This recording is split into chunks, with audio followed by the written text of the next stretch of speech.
get to talk about women in business, but today I've been given a different topic, and that topic is about accountability and how it pertains to success, not only in this business, but in all areas of your life. So let's first of all define the word. Accountability is the obligation of an individual to organize, account for, and accept responsibilities for their actions, activities, and their teams, and to disclose the results of those activities and results in a transparent manner. So I first want to say, see if this thing works, there we go. Success isn't necessarily what you've done compared to what others have done. Success is what you've done compared to what you could have done. So to set up my talk, I'm going to use perhaps one of the greatest comeback stories of all times, and that is the story of Tiger Woods and what it takes to become a champion, and the story that he has, and hopefully it will give some of you hope to make a comeback perhaps in your business, especially if you're doing this for the second or third time around. Tiger Woods has completed probably the biggest comeback story in sports, winning the Masters for the 5th time, and he's now back on top of the golf world. But who do you think Tiger Woods has had to be accountable to for most of his success? It certainly wasn't his buddies or his teammates, because as you know, golf is pretty much a one-man sport. And it probably wasn't even his parents. Tiger Woods was accountable for himself. And here's his scorecard, and I think you're going to appreciate this comeback story. So I'm just going to rattle off some stats. Tiger Woods has been the #1 golfer for most consecutive weeks and for the greatest total number of weeks of any golfer. He has been awarded the PGA's Player of the Year a record 11 times. Woods has the record in leading the money list in 10 different seasons, and he has earned over $1 billion throughout his golfing career. He has won 15 professional major golf championships and 81 PGA Tour events. And it continues. Tiger Woods leads all active golfers in career major wins and career PGA Tours. He is the youngest player to receive the Grand Slam and is only second to Nicholas to achieve a career Grand Slam 3 times. Woods has won 18 World Golf Championships, and in May he was awarded the Presidential Medal of Freedom and is the 4th golfer to receive this award. Golf is probably one of the best examples of showing how important being accountable is to oneself and how daily accountability is crucial to your success. Woods would often start the day like this. He would run for 4 miles. Then he would spend 6 hours working on his golf games. Then he would run another 4 miles. Afterwards, if anyone was around to play tennis or basketball with him, he would be doing that too. He would even travel to London, England, and train through the rain and driving sleet just so that he would have a winning edge. Such workouts gave Woods that mental edge, knowing that when he got into a competition, nobody had outworked him. He knew he was paying a price that not many people would pay, and when he walked up to that first tee, he knew he wasn't going to run into or run across any player who had outworked him. So, listen to what Woods and other world-class athletes have had to overcome to be successful. And I just kind of took a broad spectrum of different athletes, and I'm sure it's way more than any of you will be asked to do in this business. Tiger Woods has endured numerous injuries. He's had 4 back surgeries and a spinal fusion in 2017. He was arrested on suspicion of driving under the influence of some kind of drug in 2017. He publicly admitted to infidelity, and the breakdown of his marriage led him to taking a break from golf. Another player, Nick Lauda, finished runner-up in the F1 championship the same season he crashed at Nürburgring. Lauda was back racing 6 weeks after he came out of a coma. Or how about Mario Lemieux, who led the Pittsburgh Penguins to their first presidential trophy in the very same season he finished radiation treatment for Hodgkin's lymphoma while he had a back injury so bad he could not put on his own skates and nearly broke Wayne Gretzky's scoring record while he was at it. Or how about Lester Piggott winning the Breeders' Cup Mile at the age of 54, just 10 days after he finished a year in prison for tax fraud. Or you all remember Monica Seles' victory in the Australian Open in 1996, 3 years after she was stabbed in the back on the court in Hamburg. So although Tiger's fellow sporting greats, politicians, and Hollywood actors reacted on social media to how great this comeback story was, Woods was reluctant to claim that it even came close to some things other people have gone through. And he pointed to Ben Hogan, who won the US Open a year and a half after he nearly died in a car crash. Hogan was hit by an oncoming bus, suffered a broken pelvis, collarbone, ankle, and ribs. He was told he would never walk again, and then he went on to win 6 other championships. So why am I telling you all this? Well, Tiger Woods said, you never give up. That's a given. You always fight. Giving up is never, ever in the equation. And all of those greats are good, but Tiger claims that the greatest comeback story of all was Muhammad Ali, who won back the heavyweight championship 7 years after he was stripped of it, had his boxing license suspended because he refused to be drafted in the fight in Vietnam. Walking off the 18th green a couple months ago, Masters champion again, with his new family all around him, and having to put it all back together again, Tiger said was worth it all. So, now to the business of Experior Financial Services and what it's going to take for you to be successful here. And how do you measure up? What price are you willing to pay to win? And how do you stay accountable to your team, to your family, and ultimately to yourself? I think the best way to describe how to be accountable in this business is to surround yourself with people who also want to be accountable. Whether that is an upline, whether it's a downline, a sideline, whether it's the president of the company that calls a play for you to jump in and make that play. Those of us who have families to feed or children who are looking up to us, we don't need to be told how accountable we have to be, and if you are to become a role model for those children to look up to. Your job as a leader of your teams is to, first of all, define what it is that you really want. What do you want for yourself? But more importantly, what do you want for your team? Because unlike golf, this is a team sport type of a business model. And it's the team that is going to get you every single thing you desire, because you will not get there alone. So if that is the case, I'm going to give you 3 things that you must do in order to be successful and to be accountable. Number 1, keep track of your business by having some kind of accountability tool. It doesn't matter what you use, just use something.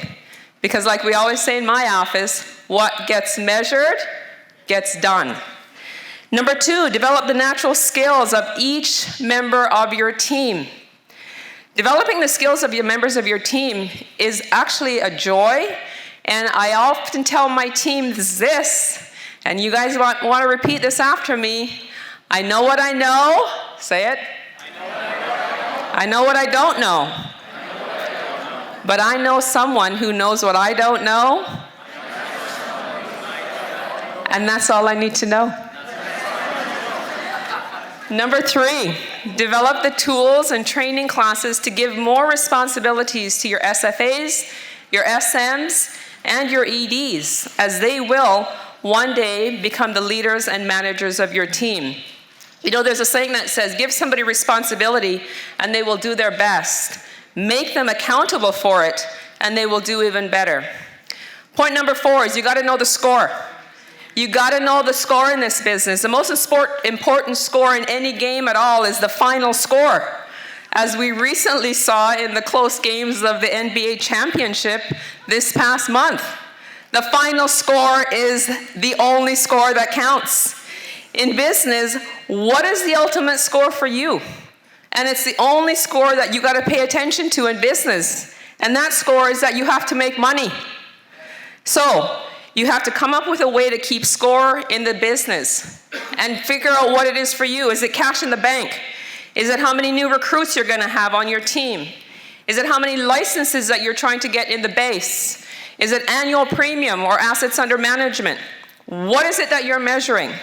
The point is, if I were to ask most of you out there, what is the score? Most of you don't have a score because you don't even have a scoreboard. You haven't written down any rules. You don't have any numbers that you're looking at daily. Each of us has a different number that we need to look at every month, every quarter, every year. Whether you're the CEO of a company or the president of the company, an SFA, an FA, a SM, an ED, you got to know the score. So what occurs here is if you don't know the score, you're not focusing on anything. You're not thinking about the right things. You're not drawing the right things into your mind. If you know the score and you've defined what that score is for you to win, if you know that, hey, here's my graph, here's my spreadsheet, my business plan, this is where I am, and this is where I need it to go, and I look at this every single day, I then get a picture in my mind that I need it to go from there to there. And this picture now is a picture of your future. Now you have a picture in your mind to think about. You all know the book, The Secret, yes?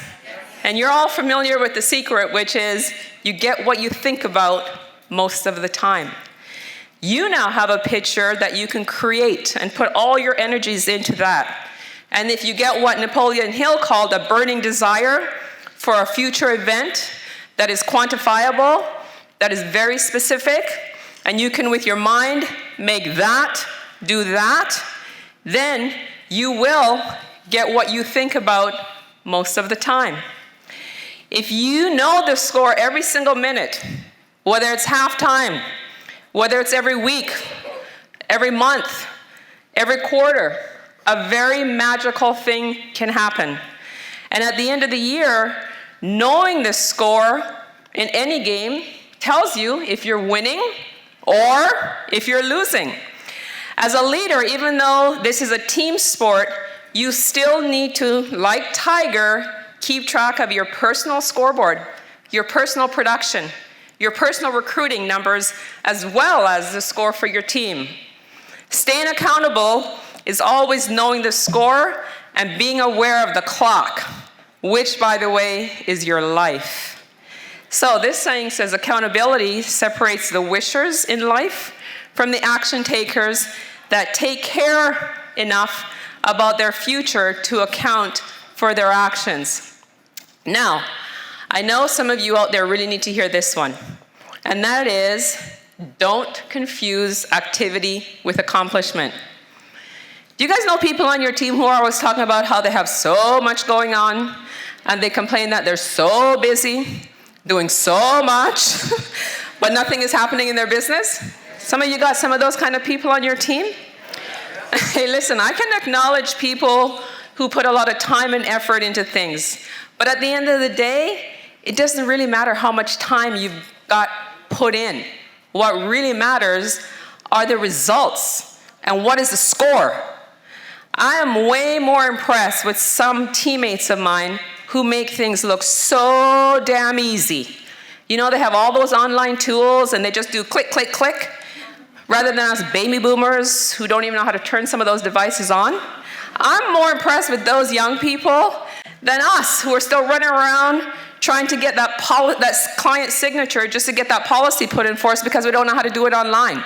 So those of you that are so busy doing things, don't confuse activity with accomplishments. Simply put, and it goes for some of you out there, when it's all said and done, there's usually a lot more said than done. In this business, people know you for what you've done, not for what you plan to do. In the next few slides, I'm going to give you 6 key action steps on how you can start to become more accountable in your business and in your life. Number 1, do what you promise. For those of you who do otherwise, it typically results in angry clients, angry teammates, and angry staff. It's not number 2. It can be difficult to hit the bullseye every time on people's expectations. But attempting to BS your way out of a situation leads to failure in your leadership every single time. If you can't deliver something, don't promise it in the first place.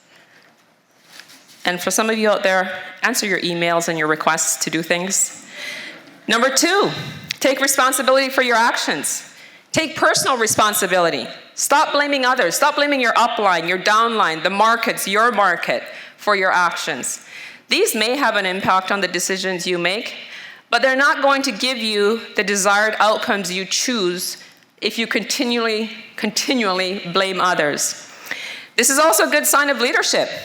However, don't be stupid if you don't automatically shoulder the blame for something that you haven't done or something that's not even due to you. Show preparedness to discuss what went wrong and flag remedies. Don't make excuses. Deal with the matter at hand. And when the pressure eases off a bit, then canvass with others to figure out what actually happened and how it can be prevented in the future.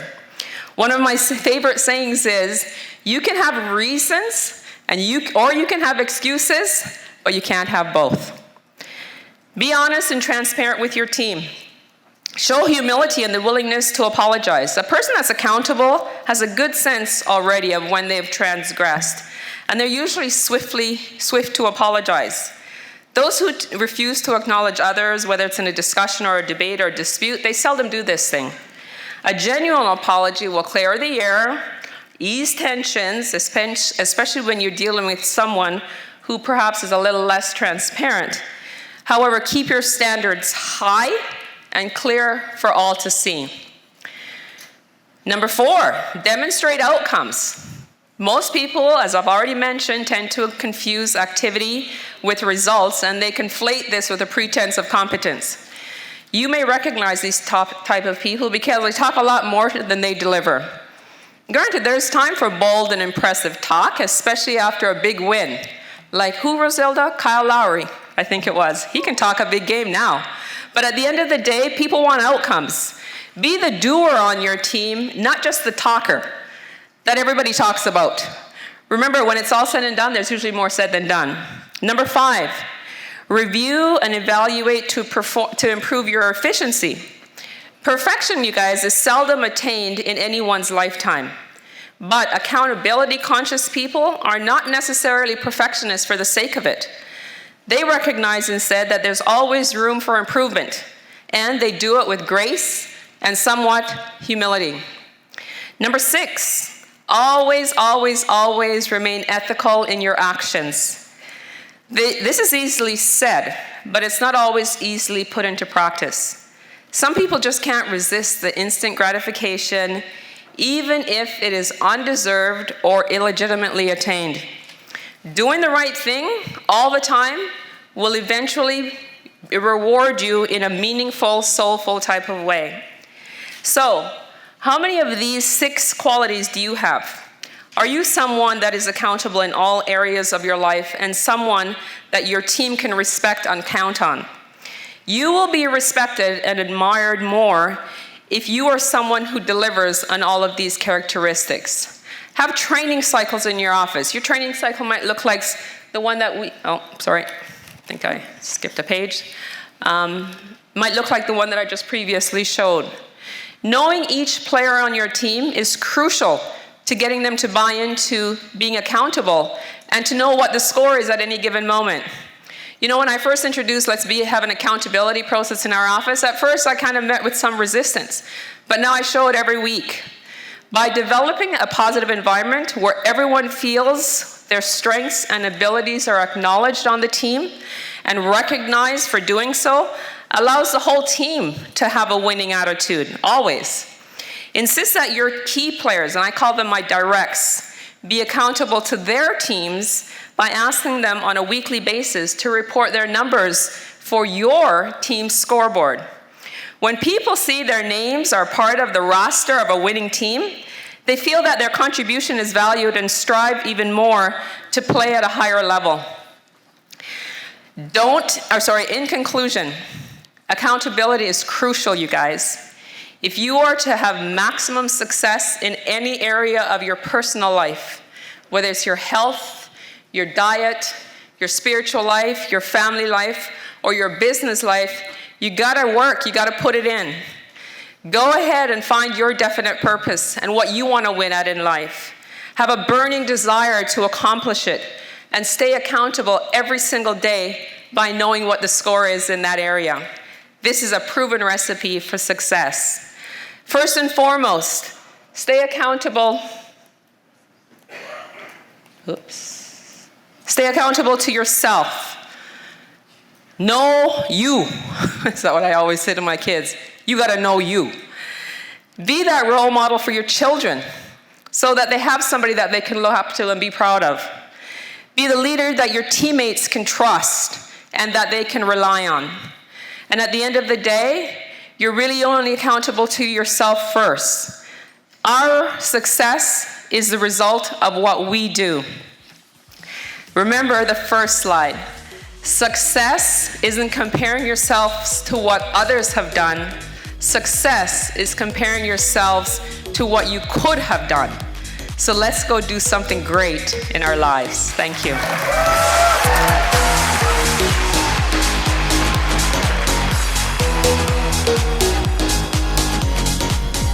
Hey, if you like this video or any of the other videos that I have on my channel, stay tuned. We have so many more coming, but I want to make sure that you're in the know, that you know when they're coming. So please subscribe to this channel if you haven't already, and make sure you hit the notification bell.